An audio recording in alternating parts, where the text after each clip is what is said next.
Hello friends, welcome to my YouTube channel Learning Hub. This video is about exercise 3.2 class 10th maths chapter linear equation in two variables. ठीक है, आज हम इसमें exercise 3.2 के question number 4 से proceed करेंगे. Question number 3 तक हमने कंप्लीट कर दिया था, तो क्वेश्चन नंबर 4 से आज हम इसमें स्टार्ट करेंगे. ठीक है, तो क्वेश्चन नंबर 4 हमें बोल रहा है कि which of the pair is consistent. Which pair is consistent, कौन सा पेयर हमारा कंसिस्टेंट होगा, और फाइंड द सॉल्यूशन ग्राफ. और हमें ग्राफ की हेल्प से क्या करना है, उसके सॉल्यूशंस को फाइंड करना है. ठीक है, कौन सा पेयर हमारा कंसिस्टेंट होगा बताना है. हमने बताया था कि कंसिस्टेंट क्या होते हैं, जो लाइन एक दूसरे को इंटरसेक्ट करती है उसे भी कंसिस्टेंट पेयर की कैटेगरी में रखते हैं हम, और जो क्या होती है कोइंसाइड्स लाइन होती है उनको भी हम कंसिस्टेंट पेयर की कैटेगरीज में रखते हैं. ठीक है, इनकंसिस्टेंट होते हैं जिनमें कोई भी सोल्यूशन एग्जिस्ट नहीं करता और जो पैरेलल लाइंस फॉर्म करते हो. ठीक है, और कंसिस्टेंट में सोल्यूशन एग्जिस्ट करेगा. ठीक है, वन सोल्यूशन फाइंड होगा. अब देखिए, पहला लीनियर इक्वेशन की जो पहला पेयर दिया है वो है x plus y equals to 5 and 2x plus 2y equals to 10. सबसे पहले बताना पड़ेगा कि कंसिस्टेंट है या नहीं, तो उसको बताने के लिए हम रेशियोज की हेल्प से करते हैं. तो इसके a1 क्या हो जाएगा, फर्स्ट इक्वेशन में x का कोफिशिएंट 1 है. ठीक है, a2 क्या हो जाएगा, सेकंड इक्वेशन में x का कोफिशिएंट है 2. फिर हो जाएगा b1 क्या हो जाएगा, फर्स्ट इक्वेशन में y का कोफिशिएंट है 1 एंड b2 हो जाएगा सेकंड इक्वेशन में y का कोफिशिएंट है 2. c1 हो जाएगा फर्स्ट इक्वेशन में जो कांस्टेंट नंबर है. अब देखो, अब इक्वल के उधर है, जनरल फॉर्म पे इक्वेशन नहीं लिखी गई है तो हम इसको जनरल फॉर्म पे लिखेंगे. ये +5 इक्वल के उधर जाएगा -5 हो जाएगा, तो c1 हो जाएगा हमारा -5 एंड c2 हो जाएगा ये भी +10 इक्वल के इधर आएगा -10 हो जाएगा. ठीक है, ये रहा हमारा a1 a2 b1 b2 c1 c2. अब हम रेशियोज फाइंड करेंगे. a1 अपॉन a2 आएगा 1/2 equals to b1 upon b2 भी 1/2 है equals to c1 upon c2 -5 upon -10. Minus से माइनस कटेगा, 5 × 5 5 × 10. देखना a1 अपॉन a2 इक्वल आ रहे b1 अपॉन b2 के, वो इक्वल आ रहे c1 अपॉन c2 के. तो ये कौन सी कंडीशन होती है, जब लाइन क्या करती है, एक दूसरे को कोइंसाइड करती है, एक के ऊपर दूसरी लाइन होती है. ठीक है, ये कोइंसाइड लाइन की कंडीशन होती है. तो क्या हो जाएंगे, कोइंसाइड लाइंस भी किस कैटेगरी में आती है, कंसिस्टेंट पेयर्स की कैटेगरी में आती है. तो क्या है, हमारी कंसिस्टेंट है. ठीक है, अगर कंसिस्टेंट है तो हमें उसके सोल्यूशन भी फाइंड आउट करने with the help of graph. ठीक, अब ग्राफ कैसे बनाएंगे, एक इक्वेशन लेते हैं, x और y की वैल्यूज निकालेंगे. ठीक है, सबसे पहले फर्स्ट इक्वेशन में x की वैल्यू कैसे आ जाएगी, 5 - y करके. ठीक, अब हम निकालते हैं. अगर हम y की वैल्यू 1 रखते हैं तो मुझे x की वैल्यू कितनी मिलेगी, 5 में से 1 माइनस करेंगे 4 मिल जाएगी. अगर हम y की वैल्यू 2 रखते हैं तो x की वैल्यू कितनी मिलेगी, 5 में से 2 माइनस करेंगे 3 हो जाएगा. अगर हम y की वैल्यू 3 रखते हैं तो x की वैल्यू कितनी मिलेगी, 5 में से 3 माइनस करेंगे 2. तो x की वैल्यू और y की वैल्यूज हमें फर्स्ट इक्वेशन से मिल गई. नेक्स्ट हम सेकंड इक्वेशन से निकालते हैं. तो सेकंड इक्वेशन से हो जाएगी x इक्वल्स टू 10, ये +2y इक्वल के हो जाएगा -2y अपॉन, इधर मल्टीपल में था 2 तो इक्वल के हो जाएगा डिवाइड में हो जाएगा. ठीक है, अब x और y की वैल्यू निकालते हैं. अगर हम y की वैल्यू 1 रखते हैं तो क्या हो जाएगा, 10 - 2 1 = 2/2. तो 10 में से 2 माइनस करेंगे कितना हो जाएगा, 8/2 2 4 = 8. तो वैल्यु कितनी आ गई, 8 आ गई. ठीक है, 4 आ गई. अगर हम y की वैल्यू 2 रखें तो 2 2 = 4, 10 में से 4 माइनस करेंगे होगा 6/3 3 2 से 6 कटेगा कितने टाइम्स, 3 = तो x की वैल्यू आ गई हमारी 3. ठीक, अब अगर हम y की वैल्यू 3 पुट करें तो x की वैल्यू कितनी आएगी, 3 2 = 6. तो 10 में से 6 माइनस करेंगे आएगा हमारा 4. तो 4/2 2 से 4 कैंसिल होगा 2 टाइम्स. ठीक है, तो x और y की वैल्यूज हमें फाइंड होगी दोनों इक्वेशन से. अब हम निकालते हैं इसका ग्राफ बनाते हैं हम इसका. ठीक है, x में हमें चाहिए 4 तक, तो ये हो जाएगा हमारा ओरिजिन 1 2 3 4, ये थी हमारी x एक्सिस. और y एक्सिस में भी हम कितने तक जाते हैं, 4 तक जाते हैं. 1 2 3 4 ये हो जाएगी हमारी वाई एक्सिस। अब जब x की वैल्यू 4 रखते हैं y की वैल्यू 1 मिलती है, x की वैल्यू 4 रखते हैं तो y की वैल्यू कितनी मिल रही है, 1 मिल रही है। ये पॉइंट आ गया हमारा पहला। नेक्स्ट है x की वैल्यू 3 रखते हैं, y की वैल्यू 2 मिल रही है, x की वैल्यू 3 है तो y की वैल्यू कितनी मिल रही है, 2 मिल रही है। दूसरा पॉइंट है ये वाला, x की वैल्यू 2 रखते हैं, y की वैल्यू 3 मिल रही है, x की वैल्यू 2 रखते हैं तो y की वैल्यू कितनी मिल रही है, 3 मिल रही है। तो फर्स्ट इक्वेशन से जो लाइन आ गई वो हमारी इस तरीके की आ गई, ठीक है। दूसरी, x की वैल्यू 4 रखते हैं, y की वैल्यू 1 मिल रही है, x की वैल्यू 4 रखते हैं, y की वैल्यू में 1 मिल रही है, यही पॉइंट हो जाएगा। x की वैल्यू 2 रखते हैं, x की वैल्यू 3 रखते हैं, y की वैल्यू 2 मिल रही है, वही हो जाएगा x की वैल्यू 3, y की वैल्यू 2, ये हो जाएगा। x की वैल्यू 2 रखते हैं, y की वैल्यू 3 मिलेगी, x की वैल्यू 2 तो y की वैल्यू 3, मतलब एक लाइन के ऊपर दूसरी लाइन है, दिख रहा है ना, एक लाइन के ऊपर ही दूसरी लाइन है हमारी, इसी लाइन के ऊपर दूसरी लाइन है, तो मतलब लाइन कोइंसाइड करेंगे। और रेशियोज भी कैसे आए थे हमारे, कोइंसाइड वाले आए थे ना, a1/a2 equals to b1/b2 equals to c1/c2। तो हमें पता चल गया कि लाइन क्या कर रही है, एक दूसरे को कोइंसाइड कर रही है। तो जब लाइन एक दूसरे को कोइंसाइड करती है तो उसके कैसे सोल्यूशन होते हैं, इनफाइनाइटली मैनी सोल्यूशंस होते हैं, बहुत सारे सोल्यूशंस उसके एग्जिस्ट कर सकते हैं, इनफाइनाइटली मैनी सोल्यूशंस होते हैं, ठीक है। अब हम आते हैं इसी के नेक्स्ट पार्ट पे। नेक्स्ट पार्ट है हमारा इसी का part number 2, x minus y equals to 8। Next part है x minus y equals to 8 and 3x minus 3y equals to 16। अब इसमें रेशियोज निकालते हैं। सबसे पहले इसको इसके जनरल फॉर्म पे लिखते हैं, तो हो जाएगा x माइनस वाई, ये +8 इक्वल के इधर रहेगा -8 इक्वल्स टू 0, ये हो जाएगा 3x माइनस 3y, ये +16 इक्वल के इधर आएगा -16 इक्वल्स टू 0, ठीक है। अब निकालते हैं a1 क्या हो जाएगा, फर्स्ट इक्वेशन में x का कोफिशिएंट है 1, a2 सेकंड इक्वेशन में x का कोफिशिएंट है 3, नेक्स्ट है b1 फर्स्ट इक्वेशन में y का कोफिशिएंट है -1 एंड b2 है सेकंड इक्वेशन में y का कोफिशिएंट है -3। c1 क्या है, फर्स्ट इक्वेशन में कांस्टेंट नंबर है -8 और c2 क्या है, सेकंड इक्वेशन में कांस्टेंट नंबर है -16, ठीक है। अब हम इसके रेशियोज निकालते हैं। a1/a2 आया 1/3 इक्वल्स टू b1/b2 आया -1/-3, माइनस से माइनस कटेगा इक्वल्स टू c1/c2 क्या आएगा -8/-16, माइनस से माइनस कटेगा 2 4 जा 8, 2 8 जा 16, 2 2 जा 4, 2 4 जा 8, 2 1 जा 2, 2 2 जा 4, 1/2 आया, ठीक है। अब देखना a1/a2 इक्वल आ रहे b1/b2 के, बट वो नॉट इक्वल आ रहे c1/c2 के, तो ये कंडीशन होती है पैरेलल लाइंस की। तो जब दो इक्वेशन पैरेलल लाइंस हैं तो मतलब क्या हो जाएंगे, वो इनकंसिस्टेंट की कैटेगरी में आ जाएंगे, न कि कंसिस्टेंट। तो हम लिखेंगे these pair of linear equation are inconsistent, ठीक है। तो इनकंसिस्टेंट है तो इनका ग्राफ भी नहीं बनाने को बोला है, बनेगा तो ग्राफ, बट क्वेश्चन में बोला है कि जो लीनियर पेयर की इक्वेशन कंसिस्टेंट है सिर्फ उन्हीं का ग्राफ हमें प्लॉट करना है और फाइंड करना है उनके सॉल्यूशंस, ठीक है। तो ये इनकंसिस्टेंट है, इसका फाइंड नहीं होगा। नेक्स्ट पार्ट आता है हमारा इसी का पार्ट नंबर 3। पार्ट नंबर 3 है 2x plus y minus 6, 2x plus y minus 6 is equals to 0 and next है 4x minus 2y minus 4 is equals to 0, ठीक है। जनरल फॉर्म पे लिखी है।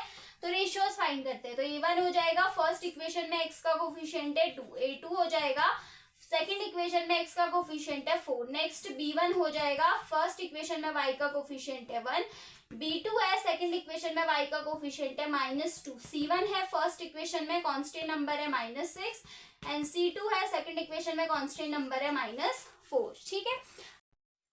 अब देखिए रेशियोज फाइंड करते हैं इसके। a1/a2 2/4 करेंगे, 2/4 is equals to b1/b2 1/-2 is equals to c1/c2 -6/-4, ठीक है।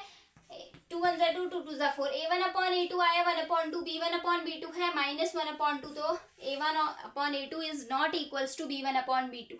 जब a1/a2 b1/b2 के इक्वल नहीं आते तो लाइंस क्या करती है, एक दूसरे को इंटरसेक्ट करती है। तो जब लाइन एक दूसरे को इंटरसेक्ट कर रही है तो उन लाइंस को किसकी कैटेगरी में लाएंगे हम, कंसिस्टेंट की कैटेगरी में। मतलब हम बोलेंगे these two linear pairs are consistent. अगर कंसिस्टेंट है तो इनका ग्राफ ड्रॉ होगा, ठीक है। इनका ग्राफ ड्रॉ करने के लिए हम इन दोनों इक्वेशन से x और y की वैल्यूज फाइंड आउट करेंगे। तो फर्स्ट इक्वेशन है हमारी, इधर से x निकल जाएगा, x इक्वल्स टू ये प्लस -6 इक्वल के हो जाएगा +6 हो जाएगा, ये प्लस वाई इक्वल के हो जाएगा -y, इधर 2 मल्टीपल में था इक्वल के हो जाएगा डिवाइड में हो जाएगा, ठीक है, x और y। अगर हम y की वैल्यू 6 रखें तो x की वैल्यू कितनी आ जाएगी, 6 - 6 0। अगर हम y की वैल्यू 4 रखें तो हमें 6 की वैल्यू कितनी मिलेगी, 6 में से 4 माइनस करेंगे होगा 2 और 2 में से 2/2 हो जाएगा 1। नेक्स्ट अगर हम y की वैल्यू 2 रखें तो x की वैल्यू कितनी मिल जाएगी, 6 - 2 4 होगा 4/2, 2 2 ज़ा 4, तो हमें x की वैल्यू 2 मिल जाएगी, ठीक है।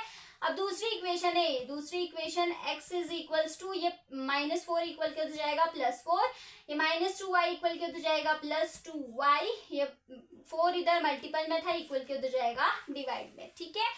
तो इधर से x और y की वैल्यूज आ जाएंगी हमारी। अगर हम y की वैल्यू 0 रखें तो x की वैल्यू कितनी मिलेगी, 2 0 ज़ा 0, तो इधर बचेगा सिर्फ 4, 4/4, x की वैल्यू हमें मिल गई 1। अगर हम y की वैल्यू 2 रखें तो x की वैल्यू कितनी मिलेगी, 2 2 ज़ा 4, और 4 + 4 होता है 8, 8/4, 4 2 ज़ा 8, तो x की वैल्यू हमें मिल गई 2। अगर हम y की वैल्यू 4 रखें तो x की वैल्यू कितनी मिलेगी, 4 था 8, 8 + 4 12, और 12/4, 4 3 ज़ा 12, ठीक है, तो x की वैल्यू हमें मिल गई 3। तो x और y की वैल्यूज आ गई दोनों इक्वेशन से। अब हम क्या करेंगे, ग्राफ ड्रॉ करेंगे, ठीक। तो x की वैल्यू कहाँ तक जा रही है, 3 तक जा रही है, तो ये हमारा ओरिजिन हो जाएगा 1 2 3 4, ये हमारी x की वैल्यू आ गई। y की वैल्यू 6 तक 1 2 3 4 5 6, ये आ गई हमारी y की वैल्यू। x की वैल्यू 0 रखते हैं, y की वैल्यू 6 आ रही है, x की वैल्यू 0 यहाँ पर हो जाएगी, y की वैल्यू 6, ये आ गया पहला पॉइंट। x की वैल्यू 1 रखते हैं, y की वैल्यू 4 आ रही है, x की वैल्यू 1 रखते हैं तो y की वैल्यू 4 आ रही है, हमारा दूसरा पॉइंट हो जाएगा। तीसरा पॉइंट है, x की वैल्यू 2 रखते हैं, y की वैल्यू 2 आ रही है, x की वैल्यू 2 रखेंगे तो y की वैल्यू क्या आ जाएगी, 2, ये हमारा हो जाएगा तीसरा पॉइंट। तो फर्स्ट इक्वेशन का ग्राफ इस तरीके से ड्रॉ हुआ, ठीक है। दूसरी है, x की वैल्यू 1 रखते हैं, y की वैल्यू 0 आ रही है, x की वैल्यू 1 है, y की वैल्यू 0, यहाँ पर हो जाएगी, फर्स्ट पॉइंट ये हो गया। x की वैल्यू 2 रखते हैं, y की वैल्यू 2 आ रही है, x की वैल्यू 2 रखते हैं तो y की वैल्यू 2 आ रही है, दूसरा ये हो जाएगा।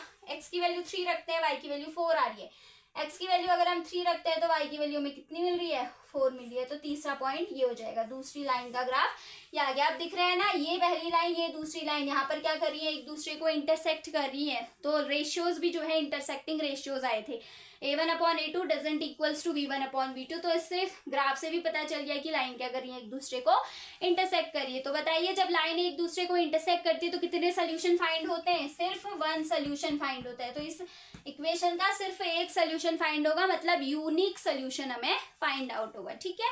ये था क्वेश्चन नंबर 4 का पार्ट नंबर 3। अब आते हैं हम इसी के पार्ट नंबर 4 पे, वो है 2x - 2y - 2। पार्ट नंबर 4 है 2x - 2y - 2 is equals to 0 and 4x - 4y - 5 is equals to 0, ठीक है।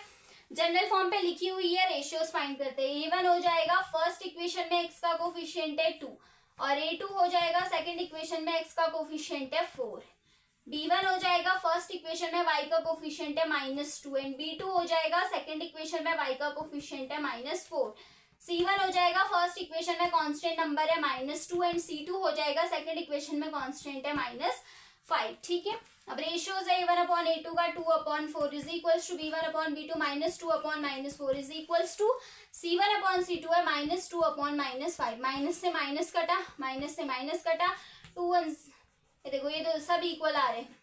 2/4 is equals to 2/4 doesn't equals to 2/5। जब a1/a2 इक्वल आता है b1/b2 के, बट वो नॉट इक्वल होता है c1/c2 के, तो किस तरीके के लीनियर इक्वेशंस हैं, किस तरीके के रेशियोज मिल रहे हैं, पैरेलल लाइन के रेशियोज मिल रहे हैं। तो पैरेलल लाइन से कंसिस्टेंट के कैटेगरी में कंसिस्ट नहीं होती, इसीलिए these two pair of linear equations are inconsistent, तो इनके सॉल्यूशंस हम ग्राफिकली फाइंड आउट नहीं करेंगे, ठीक है। नेक्स्ट आते हैं हम अपने क्वेश्चन नंबर 5 पे। क्वेश्चन नंबर 5 है, half the perimeter of a rectangular garden whose length is 4 meter more than its width is 36 meter, find dimension, ठीक है। बोला कि जब रेक्टेंगल के पेरीमीटर का जब हम हाफ करेंगे तो वो कितना आ रहा है, 36 मीटर आ रहा है, और हमें लेंथ बोल रहे हैं, लेंथ हमारी 4 मोर है उसकी विड्थ से। तो सबसे पहले लेट कर लेते हैं length, length of garden be x, garden की लेंथ हम x लेट करते हैं, ठीक है। तो ब्रेथ कितनी हो जाएगी, ब्रेथ हो जाएगी हमारी y, लेंथ हमने x लेट की, ब्रेथ हमने y लेट की। नाउ क्वेश्चन में क्या बोला, जो लेंथ है मींस जो x जो लेंथ है वो 4 मोर है उसकी ब्रेथ से, ये चीज बोली है। लेंथ क्या होगी, 4 मीटर मोर होगी उसकी ब्रेथ से, ठीक है। दूसरा हमसे बोला है कि रेक्टेंगल के जो पेरीमीटर होता है उसका अगर हम हाफ करेंगे तो वो कितना आ रहा है, 36 आ रहा है। तो हम जानते हैं पेरीमीटर ऑफ रेक्टेंगल कितना होता है, पेरीमीटर ऑफ रेक्टेंगल होता है 2 into l plus b, 2 into l plus b होता है। तो बोला कि जब पेरीमीटर का हाफ करेंगे तो हाफ कर देते हैं पेरीमीटर का, पेरीमीटर का जब हम हाफ करेंगे तो कितना आ रहा है, पेरीमीटर ऑफ रेक्टेंगल 36 मीटर आ रहा है। 2 से 2 कैंसिल आउट होगा, l plus b equals to 36 आ गया। एल हमारी लेंथ है, लेंथ कितनी अज्यूम की हमने x, तो x plus y equals to 36, ये हमारी आ जाएगी दूसरी इक्वेशन, ये हमारी फर्स्ट इक्वेशन। अब हमें डायमेंशन फाइंड करने, लेंथ और ब्रेथ फाइंड करनी है, ठीक है। तो वो फाइंड करेंगे हम इसकी ग्राफ की हेल्प से, ठीक। इन दोनों इक्वेशंस को ग्राफ में प्लॉट कर देते हैं। तो फर्स्ट इक्वेशन से अगर हम y की वैल्यूज रखें तो हमें x की वैल्यू मिल जाएगी x y। अगर हम y की वैल्यू क्या रखें, 0 रखें, y की वैल्यू 0 रखें तो 4 प्लस 0 4, x की वैल्यू हमें 4 मिलेगी। अगर हम y की वैल्यू 4 रखें तो x की वैल्यू कितनी मिलेगी, 4 प्लस 4 हो जाएगा 8, ठीक। नेक्स्ट हमारी इक्वेशन है ये, इस इक्वेशन से जो ग्राफ बनेंगे x और y के वो कैसे बनेंगे, अगर हम y की वैल्यू 0 रखें, y की वैल्यू 0 रखते हैं तो x की वैल्यू कितनी मिलेगी, ये इस तरीके से हो जाएगा x equals to 36 minus y, ये प्लस वाई इक्वल के हो जाएगा माइनस वाई। अगर हम y की वैल्यू 0 रखते हैं तो हमें x की वैल्यू कितनी मिलेगी, 36 माइनस 0 होगा 36। अगर हम y की वैल्यू 36 रखते हैं तो x की वैल्यू मिलेगी 36 माइनस 36 0। ये हमारे पॉइंट्स आ गए। अब इन्हीं को हम क्या करेंगे, ग्राफ में प्लॉट करते हैं।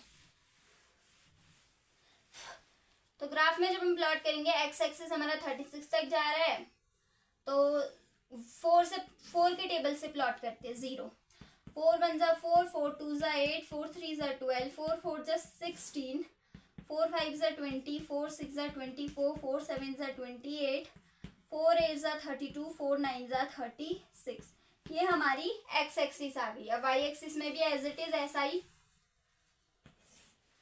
4 1 जा 4, 4 2 जा 8, 4 3 जा 12, 4 4 जा 16, 4 5 जा 20, 4 6 जा 24, 4 7 जा 28, 4 8 जा 32 एंड 4 9 जा 36। ये हमारी y एक्सिस आ गई। x एक्सिस और y एक्सिस प्लॉट हो गई, ठीक है। अब x की वैल्यू 4 बोल रहा है, y की वैल्यू 0 पे, x की वैल्यू 4 जब है तब y की वैल्यू कितनी है, 0 है। तो मतलब ये पॉइंट हो गया हमारा फर्स्ट। दूसरा है x की वैल्यू 8 तो y की वैल्यू 4, x की वैल्यू 8 पे y की वैल्यू कितनी दे रहा है, 4 दे रहा है। ये हो गया हमारा दूसरा पॉइंट। इसका लाइन हमारा कुछ इस तरीके से जाएगी, ठीक है। नेक्स्ट है x की वैल्यू 36 है तो y की वैल्यू 0, x की वैल्यू जब 36 है तो y की वैल्यू 0, ये हो जाएगा हमारा 36,0 वाला पॉइंट। नेक्स्ट है x की वैल्यू जब 0 है, y की वैल्यू 36, x की वैल्यू 0 यहाँ पर होगी ओरिजिन में और y की वैल्यू उस समय क्या है 36 है। जब हम इसको ड्रॉ करेंगे तो ये कुछ इस तरीके से जाएगा, ठीक है। अब देखना ये दोनों एक दूसरे को किस पॉइंट पे इंटरसेक्ट करे उसको नोट करते हैं। ये हमारे कुछ ऐसे इंटरसेक्ट करेंगे 20 एंड 16 पे। कैसे इंटरसेक्ट कर रहे हैं, इधर से 20 और इधर से हमारा 16, ऐसे क्या कर रहे हैं एक दूसरे को इंटरसेक्ट कर रहे हैं, ठीक है। अब देख ये हमारी x की वैल्यू आई 20 और y की वैल्यू हमारी 16, तो ये आ जाएगा 20,16। अब हमने लेंथ कितनी ली थी, लेंथ को हमने x लिया था, तो हमारी लेंथ कितनी आ रही है यहाँ पर 20 मीटर आ रही है और हमारी ब्रेथ कितनी आएगी, ब्रेथ को हमने y लिया था तो y का कोऑर्डिनेट आया हमारा 16 मीटर। तो हमारी लेंथ और ब्रेथ निकल गई, लेंथ 20 मीटर एंड ब्रेथ आ गई हमारी 16 मीटर, ठीक है। ये था क्वेश्चन नंबर 5। अब आते हैं हम अपने क्वेश्चन नंबर 6 पे। क्वेश्चन नंबर 6 है हमारा, गिवन इक्वेशन, एक लीनियर इक्वेशन दी है 2x + 3y - 8 = 0। इक्वेशन दी है 2x plus 3y minus 8 is equals to 0। Right another linear equation, एक दूसरी लीनियर इक्वेशन लिखनी है हमें, इसी के जैसी एक और इक्वेशन लिखनी है इन विच टू वेरिएबल्स, जिसमें वो वेरिएबल्स मतलब वो जो लीनियर इक्वेशन है उनका ग्राफ हमें इस तरीके का मिले। पहला हमें इंटरसेक्टिंग लाइंस का ग्राफ मिले, दूसरा हमें पैरेलल लाइंस का मिले, तीसरा हमें कोइंसाइड का मिले। ठीक है, तो इस तरीके से हमें एक दूसरी लीनियर इक्वेशन लिखनी है। सबसे पहले हम इंटरसेक्टिंग के लिए बताते हैं। इंटरसेक्टिंग के लिए एक दूसरी लीनियर इक्वेशन क्या लिखें कि हमें इंटरसेक्टिंग के रेशियोज मिल जाए और उस तरीके का ग्राफ मिल जाए कि दो लाइन जब हम उनको ग्राफ में प्लॉट करें तो वो दो लाइन एक दूसरे को इंटरसेक्ट करें। तो इंटरसेक्टिंग लाइंस के लिए जो रेशियोज होता है वो a1/a2 doesn't equals to b1/b2 होता है। ये रेशियो होता है ना इंटरसेक्टिंग लाइंस का। ठीक है, तो इधर इस लीनियर इक्वेशन में एक लीनियर इक्वेशन दी हुई है, एक और बनानी है इसी की जैसी लीनियर इक्वेशन जिसका रेशियो कुछ इस तरीके से आए पहले। ठीक है, तो अब इसके लिए a1 क्या है, a1 इस इक्वेशन में है हमारा 2 और a2 b1 क्या है, फर्स्ट इक्वेशन में y का कोफिशिएंट है हमारा 3 एंड c1 क्या है, फर्स्ट इक्वेशन में हमारा कांस्टेंट नंबर है -8। ठीक है, a1 b1 c1 के तो रेशियोज मिल गए। अब a2 b2 c2 चाहिए तो वही इक्वेशन हमें बनानी है। ठीक है, तो एक ऐसी इक्वेशन बनाएंगे कि a1/a2 करने पे और b1/b2 करने पे उनका रेशियो कभी भी इक्वल नहीं आना चाहिए, तभी वो दोनों लाइन एक दूसरे को इंटरसेक्ट करेंगी। ठीक है, तो कोई भी ले सकते हैं, बुक में आंसर अलग होगा, हर बच्चे का हर अलग अलग आंसर आ सकता है, अपने हिसाब से कोई भी इक्वेशन हम फाइंड कर सकते हैं। ठीक है, अगर मैं दूसरी इक्वेशन ले लूं 3x plus 9y minus 2 is equals to 0। मान लो मैंने दूसरी इक्वेशन ले ली 3x plus 9y minus 2 is equals to 0। ठीक है, अब यहाँ पर a2 क्या हो जाएगा, a2 हो जाएगा मेरा सेकंड इक्वेशन में x का कोफिशिएंट है 3 और b2 हो जाएगा सेकंड इक्वेशन में जो y का कोफिशिएंट है वो है 9 और c3 हो जाएगा, c2 हो जाएगा हमारा सेकंड इक्वेशन में जो कांस्टेंट नंबर है वो है -2। ठीक है, अब देखना a1/a2 का जब हम रेशियो करेंगे तो आएगा मेरा a1 है 2 और a2 है 3, तो 2/3 इज इक्वल्स टू b1 है मेरा 3, b2 है मेरा 9, 3/9, 3 1 जा 2, 3 3 जा 9।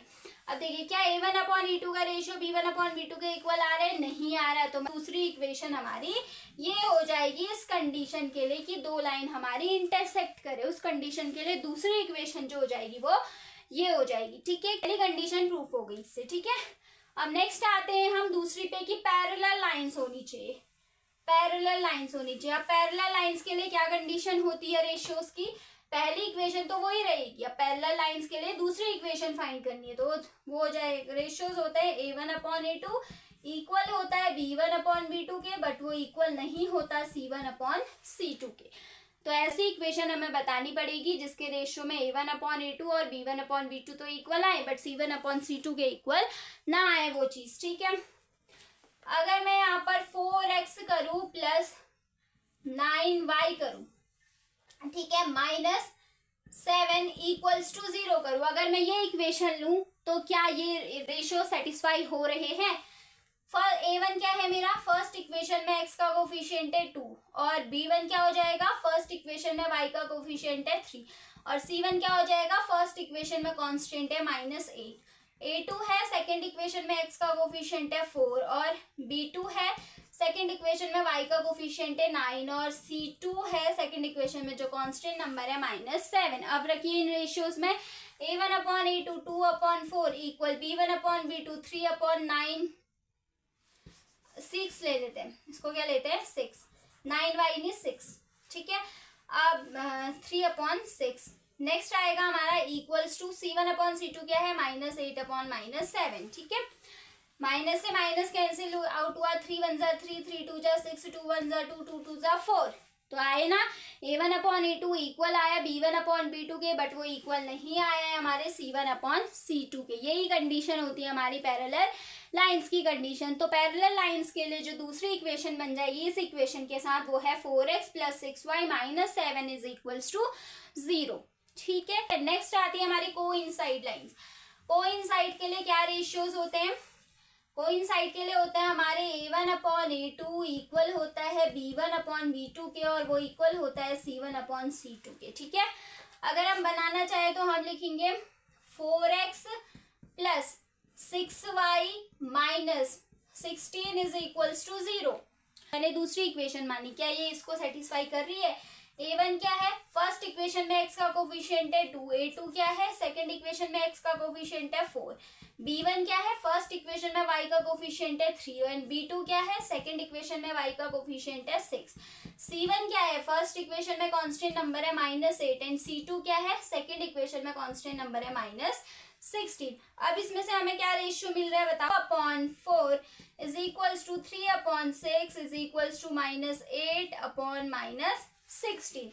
जब हम इसको काटेंगे तो हमें मिलेगा 2 1 जा 2, 2 2 जा 4, 3 1 जा 3, 3 2 जा 6, 8 1 जा 8, 8 2 जा 16 एंड माइनस से माइनस कैंसिल आउट। अब देखना a1 अपॉन a2 भी 1/2 आ रहा है, b1 अपॉन b2 भी 1/2 एंड c1 अपॉन c2 भी 1/2 है। तीनों रेशियोज इक्वल है, तो मतलब क्या करेंगे? एक दूसरे को कोइंसाइड करेंगी। तो इस इक्वेशन के लिए कोइंसाइड लाइन की जो दूसरी इक्वेशन आएगी वो ये आएगी। ठीक है, तो इस तरीके से हम ये क्वेश्चन नंबर 6 करेंगे। अब आते हैं हम अपने नेक्स्ट क्वेश्चन, लास्ट क्वेश्चन इस एक्सरसाइज के क्वेश्चन नंबर 7 पे।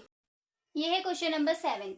Draw the graph of equation x minus y plus 1 is equals to 0 and 3x plus 2y minus 12 is equals to 0। Determine coordinates of the vertices of a triangle.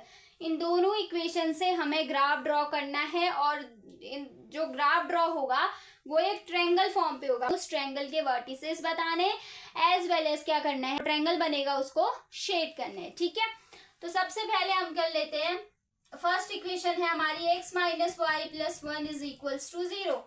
तो यहाँ से x की value आ जाएगी, ये +1 equal के तो जाएगा -1, ये -y इक्वल के तो जाएगा +y हो जाएगा। ठीक है, इधर से x और y की वैल्यू निकाल लेते हैं। ठीक, अगर हम वैल्यू 1 रखते हैं तो x की वैल्यू कितनी आएगी? 1 रखा तो -1 + 1 हो जाएगा 0, 0 आ जाएगी। अगर हम y की वैल्यू 2 रखते हैं, x की वैल्यू कितनी आएगी? -1 + 2, 2 प्लस माइनस -2 में से 1 माइनस करेंगे होगा 1। ठीक है, अगर हम y की वैल्यू 4 रखते हैं तो x की वैल्यू कितनी आ जाएगी? 4 है, -1 + 4 प्लस माइनस -4 में से 1 माइनस करेंगे 3 आ जाएगा। ठीक है, नेक्स्ट हमारी इक्वेशन है ये दूसरी इक्वेशन है 3x plus 2y minus 12 is equals to 0। ठीक है, इधर से x की वैल्यू आ जाएगी +12 -12 इक्वल के तो जाएगा +12, या +2y इक्वल के तो जाएगा -2y। 3 यहाँ x के साथ मल्टीपल में था, जब इक्वल के तो जाएगा तो डिवाइड में हो जाएगा। ठीक है, अब इधर से x और y की वैल्यू निकालते हैं। अगर हम y की वैल्यू 6 रखे तो x की वैल्यू कितनी आएगी? 6 2 जा 12 और 12 में से 12 माइनस करेंगे तो 0 आ जाएगा। ठीक है, अगर हम y की वैल्यू 3 रखते हैं तो x की वैल्यू कितनी आ जाएगी? 12 - 3 2 जा 6 और 12 में से 6 माइनस करेंगे होता है 6, 6/3 हो जाएगा, 3 2 जा 6, 2 मिल जाएगा हमें। ठीक है, अगर हम y की वैल्यू 0 रखते हैं तो हमें x की वैल्यू कितनी मिलेगी? 2 × 0 0, ऊपर बचेगा 12, 12/3, 3 4 जा 12। ठीक है, ये हमारे क्या हो गए? पॉइंट्स फाइंड आउट हो गए। अब हम इस पॉइंट से क्या ड्रॉ करते हैं? ग्राफ ड्रॉ करते हैं। ठीक है, जब हमने ग्राफ ड्रॉ किया तो ग्राफ से आया हमारा x एक्सिस में है, ये हमारा हो गया ओरिजिन, ये 1 2 3 4 5, ये 1 2 3 4 5 6, ये हमारा y एक्सिस, ये हमारा x एक्सिस। ठीक है, x पे 0 तो y है 1, x रखेंगे 0 तो y क्या मिलेगा? 1 है। ठीक है, ये हमारे -x एक्सिस है। हाँ, x है 1 तो y है 2, x है 1 तो y की वैल्यू कितनी मिल रही है? 2 मिल रही है। दूसरा पॉइंट हमारा ये हो जाएगा। नेक्स्ट है x है 3 तो y मिल रहा है 4, x है 3 तो y कितना मिल रहा है? 4 मिल रहा है। तो नेक्स्ट पॉइंट हमारा ये हो जाएगा। जो इससे ड्रॉ लाइन होगी वो कुछ इस तरीके की होगी। ठीक है, दूसरी से x है 0 y है 6, x है 0 तो y कितना मिल रहा है? 6 मिल रहा है। नेक्स्ट है x है 2 तो y है 3, x है 2 तो y कितना मिल रहा है हमें? 3 मिल रहा है। तो दूसरा पॉइंट ये हो जाएगा। ठीक है, नेक्स्ट है x है 4 तो y है 0, x है 4 तो y कितना है यहाँ पर? 0। तो इससे जो ग्राफ ड्रॉ होगा वो कुछ इस तरीके का होगा। ठीक है, तो यहाँ पर मिला, जहां पर ये दो लाइन इंटरसेक्ट करेंगे यहाँ पर एक ट्रायंगल बन रहा है ना, एक ये हमारा क्या बन गया? ट्रायंगल बन गया। तो हमें बोला इसी ट्रायंगुलर पार्ट को क्या करेंगे? शेड करना है। ये तो हमारा ट्रायंगल शेड करना है। अब हमें एक और क्वेश्चन पूछा था कि इसमें वर्टिसेस बताने हैं ट्रायंगल के वर्टिसेस क्या? ये हमारा ट्रायंगल बन रहा है तो ये A ले लो, ये हो जाएगा हमारा B और ये हो जाएगा हमारा C। ये हमारे बन गए ट्रायंगल। ठीक है, अब इसके वर्टिसेस कितने आ जाएंगे, क्या क्या आ जाएंगे इसके वर्टिसेस? तो पहला वर्टिसेस क्या बना ट्रायंगल का, देखिए यहाँ पर ये क्या था, x2 था और y3 था, तो पहला 2,3 बनेगा। ठीक है, दूसरा यहाँ पर कौन सा था, x हमारा यहाँ पर 0 था और y क्या था 1 है, तो ये 0,1 दूसरा वर्टिसेस बन जाएगा। तीसरा वर्टिसेस यहाँ पर x कितना था 4 है और y कितना था 0 है। ठीक है, तो पहला जो ए बी सी हमारा एक ट्रायंगल बना, जो ए के वर्टिसेस आ गए वो 2,3 आ गए, बी के वर्टिसेस आ गए हमारे 0,1 एंड जो सी है उसके वर्टिसेस आ गए हमारे 4,0। तो ये था क्वेश्चन नंबर 7। ये नोट करके लिख लीजिए, ये भी एक इम्पॉर्टेंट क्वेश्चन है, इस एक्सरसाइज का इम्पॉर्टेंट क्वेश्चन है, पूछा जाता है एग्जाम में। ठीक है, तो इस तरीके से हम इस क्वेश्चन को करेंगे। ठीक, तो आज एक्सरसाइज 3.2 कंप्लीट हो गई। अगर आपको ये वीडियो पसंद आई तो इसे लाइक शेयर और सब्सक्राइब कीजिए और सारे सोशल मीडिया प्लेटफॉर्म्स पे शेयर कीजिए। Thank you.